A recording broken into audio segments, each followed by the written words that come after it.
जब भी आप कोई करंट अकाउंट ओपन करते हैं या म्यूचुअल फंड ओपन करते हैं या किसी भी तरह का और अकाउंट ओपन करते हैं, जैसे इंश्योरेंस हो गया, पीपीएफ, ईपीएफ, कोई भी अकाउंट ओपन करते हैं, तो आपसे जनरली एक क्वेश्चन पूछा जाता है कि आप नॉमिनी किसको बनाना चाहते हैं। एंड जनरली हम लोग ये सोचते हैं कि नॉमिनी वो पर्सन होगा कि इन केस अगर पर्सन की डेथ हो जाती है, यानी कि अकाउंट होल्डर की डेथ हो जाती है, तो उसके बाद जो पैसा होगा वो नॉमिनी को मिल जाए। वो बिल्कुल सही है, लेकिन उस पैसे के ऊपर अगर मैं आपको बताऊं कि नॉमिनी का कोई भी हक नहीं होगा, यानी कि मालिकाना हक नॉमिनी का नहीं होगा, तो ये चीज शायद आपको थोड़ा सा निराश कर सकती है, लेकिन ये बिल्कुल सही है। देखिए, जो नॉमिनी होता है उसके पास अधिकार होता है कि वो पर्टिकुलर अकाउंट होल्डर के डेथ के ऊपर उस बैलेंस को रिसीव कर सकता है, लेकिन वो रिसीव करेगा एज केयर टेकर, और अल्टीमेटली उसे वो पैसा वापस करना पड़ेगा, लौटाना पड़ेगा बेनिफिशियरी को, यानी कि एक्चुअल में जो ऑनर है वो। अब इस वीडियो के माध्यम से हम जानने वाले हैं कि नॉमिनी ये पैसा क्यों नहीं ले सकता है। एंड बहुत से डिफरेंट क्वेश्चंस हैं जो आपके माइंड में आते रहते हैं, लाइक नॉमिनी और बेनिफिशियरी में डिफरेंस क्या होता है। एंड अभी लेटेस्ट एक अमेंडमेंट हुई है इंश्योरेंस एक्ट में, उसे जानना काफी ज्यादा जरूरी है। आप एक अकाउंट में कितने नॉमिनी रख सकते हैं, क्या हम नॉमिनी को चेंज कर सकते हैं, पैसा किसको मिलेगा,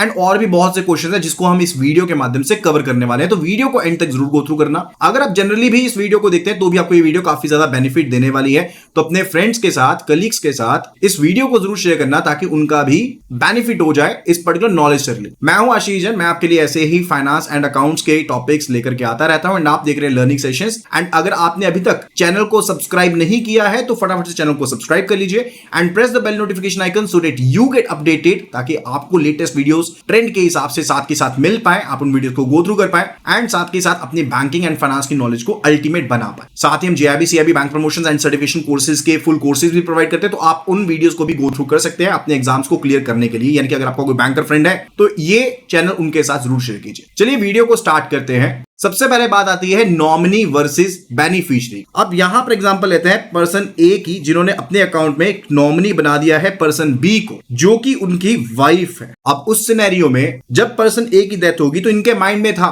कि मेरी डेथ होगी, उसके बाद पैसा जो होगा वो नॉमिनी को मिलेगा। बिल्कुल सही है, बैंक अपनी लायबिलिटी का डिस्चार्ज देने के लिए जो पैसा होगा वो नॉमिनेट पर्सन को ही देगा, लेकिन इस नॉमिनेशन का इकलौता हक यहां पर नहीं है। यह फैसला आया था एक लैंडमार्क जजमेंट के ऊपर, सारावती देवी एंड अदर्स के केस में। इस केस के हिसाब से क्या था कि बेनिफिशियरी जो था वो अलग था, नॉमिनेशन अलग था। ठीक है, अब मान लीजिए जो बेनिफिशियरी होते हैं वो किस तरह से डिसाइड होते हैं, हम उनके बारे में सबसे पहले बात करें। बेनिफिशियरी का डिसीजन होता है सक्सेशन एक्ट के तहत। जैसे मान लीजिए मेरा नाम आशीष जैन है, तो मैं हिंदू सक्सेशन एक्ट के अंडर आता हूं। हिंदू सक्सेशन एक्ट में सिख, बुद्धिस्ट, जैन, इसके अलावा जो भी हिंदू कम्युनिटी के लोग हैं वो सभी उसी के अंडर आते हैं। And as per their guidelines, जो टीयर 1 यहां पर, यानी कि जो क्लास 1 रिलेटिव्स हैं यहां पर, वो पर्टिकुलरली अगर हस्बैंड है, उसकी डेथ हो जाती है तो उसके केस में उसकी मदर, उसकी वाइफ एंड साथ के साथ उसके बच्चे रहे। तो सेम एग्जांपल के तहत अगर हम कहें कि अकाउंट होल्डर ए की डेथ हो जाती है, नॉमिनी चाहे यहां पर पर्सन बी थी, लेकिन पर्सन बी सिर्फ यहां पर एज केयर टेकर एक्ट करेगी एंड पर्सन बी के ऊपर यह जिम्मेदारी रहेगी कि वो इस पैसे को बराबर बांट दे। किनके बीच में? अपने खुद के बीच में, क्योंकि वो भी एक बेनिफिशियरी है क्लास 1, एंड साथ ही साथ पर्सन ए की मदर एंड पर्सन ए के बच्चों के बीच में इक्वली वो पैसे को डिवाइड कर दिया जाए। तो बेनिफिशियरी जो होता है वो नॉमिनी से अलग होता है, लेकिन इसके रिलेटेड 2 एक्सेप्शंस भी हैं, हम उनके बारे में भी बाद में बात करेंगे। अब जब किसी पर्सन की डेथ हो जाती है तो वो केस हमने समझ लिया कि वो पैसा जो होगा वो सक्सेशन एक्ट के हिसाब से जाएगा या फिर विल के हिसाब से, यानी कि जो वसीयतनामा होता है उसके हिसाब से पैसा जाएगा। हम लोग अमूमन विल की बात करते हैं, यानी कि विल होती है जो पर्सन की आखिरी इच्छा होती है कि मैं चाहता हूं कि मेरी डेथ के बाद ये पैसा ऐसे ऐसे बांटा जाए, वो मेरी आखिरी इच्छा है। जैसे लेट्स से केस मैं कहता हूं कि मेरी विल के हिसाब से जो पैसा था वो सारा का सारा पैसा मेरी वाइफ के पास जाए, तो चाहे मेरे अकाउंट्स में मेरे कहीं पर भी अगर मेरे पास नॉमिनेशन किसी के भी नाम पर होगी, लेकिन एट लास्ट उस नॉमिनी को पैसा जो होगा वो मेरी वसीयत के हिसाब से मेरी वाइफ को देना पड़ेगा। तो ये होता है लास्ट विल या टेस्टामेंट के हिसाब से, जैसे मैंने आपको बताया, यानी कि जो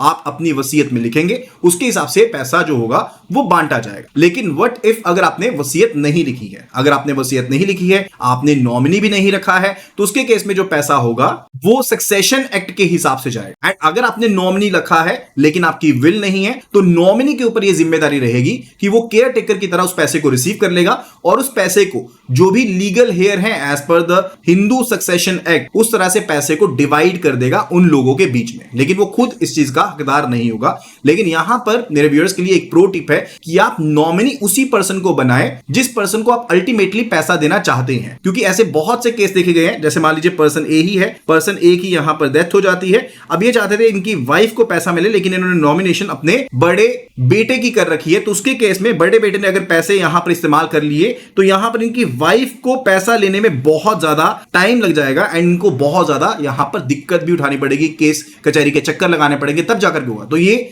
मान के चलिएगा आप उसी पर्सन को नॉमिनी बनाइए अल्टीमेटली जिसको आप पैसा देना चाहते हैं। तो जो कोई भी आप सेविंग करते हैं, जो कोई भी आप इन्वेस्टमेंट करते हैं, वहां पर नॉमिनेशन उसी पर्सन को सिलेक्ट करना है जिसको अल्टीमेटली आप पैसा देना चाहते हैं। लेकिन हमने बात करी थी कि यहां पर दो एक्सेप्शंस भी हैं। वो दो एक्सेप्शंस कौन कौन से उनके बारे में बात कर ले। पहली एक्सेप्शन है जहां पर इंश्योरेंस की बात आती है। तो as per the latest amendments of the insurance act 2015 यहां पर एक रूल बनाया गया कि नॉमिनी ही बेनिफिशियरी काउंट किया जाएगा, यानी कि नॉमिनी इंश्योरेंस के केस में अनटिल और अनलेस आपने एक्सप्लिसिटली उसमें डिफाइन नहीं किया है तो नॉमिनी को ही बेनिफिशियरी कंसीडर किया जाएगा। यानी कि अगर पर्सन ए ने यहां पर अपने बेटे को नॉमिनी बना दिया है और इसकी डेथ हो जाती है, तो इस सिनेरियो में अगर इसने अलग से अपनी विल में मेंशन नहीं किया है तो पर्सन बी यानी कि जो इसका बेटा है वही यहां पर बेनिफिशियरी माना जाएगा, और अगर उसको पैसा मिलता है तो उसी का मालिकाना हक भी यहां पर कंसीडर किया जाए। तो दूसरी एक्सेप्शन भी हमारी इसी से रिलेटेड है, यानी कि अगर पर्सन ने विल में मेंशन कर दिया है कि बेनिफिशियरी जो होगा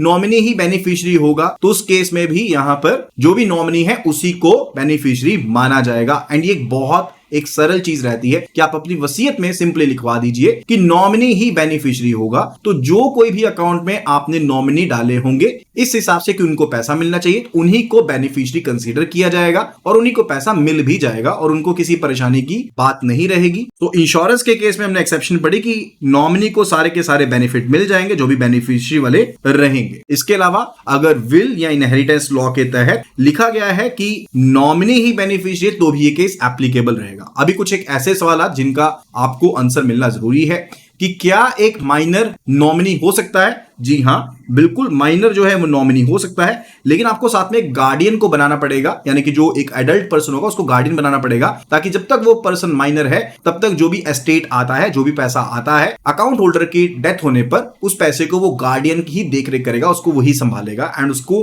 पर्टिकुलरली आगे एज अ ट्रस्टी वो पर्टिकुलर पैसे को आगे पहुंचाएगा। दूसरा क्वेश्चन आता है कि क्या हम नॉमिनेशन को चेंज कर सकते हैं? बिल्कुल, आप नॉमिनेशन को कभी भी चेंज कर सकते हैं, कितनी भी बार चेंज कर सकते हैं, उसमें कोई भी परेशानी आपको नहीं रहेगी। आप किसी भी समय पर नॉमिनेशन ऐड भी कर सकते हैं, नॉमिनेशन डिलीट भी कर सकते हैं एंड उसको चेंज भी कर सकते हैं। फिर बात आती है कि क्या मल्टीपल नॉमिनीज अलाउड है? तो यस, मल्टीपल नॉमिनीज भी अलाउड है एंड इवन आप उनकी प्रपोर्शन भी तय कर सकते हैं। लेकिन अकाउंट्स के केस में, जैसे कि आपके बैंक अकाउंट्स होते हैं, उसके केस में सिंगल नॉमिनी रखा जाता है। पीपीएफ के केस में आप डबल नॉमिनी भी रख सकते हैं एंड फर्दर और बहुत से केसेस है जहां पर आपको मल्टीपल नॉमिनीज अलाउड किए गए एंड इवन आप उनकी प्रपोर्शन भी सेट कर सकते हैं। अब बात आती है कि क्या होगा अगर नॉमिनी की ही पहले डेथ हो जाती है। पर्सन ए ने अपने बेटे को नॉमिनी बनाया लेकिन इनका बेटा ही पहले डिजीज हो गया, तो उसके केस में पैसा किसको मिलेगा? अब अगर पर्सन ए ने पर्सन बी को नॉमिनी बनाया था एंड उसकी डेथ पहले हो जाती है एंड पर्सन ए ने नॉमिनेशन में कोई भी चेंज नहीं किया एंड उसके बाद पर्सन ए की भी डेथ हो जाती है,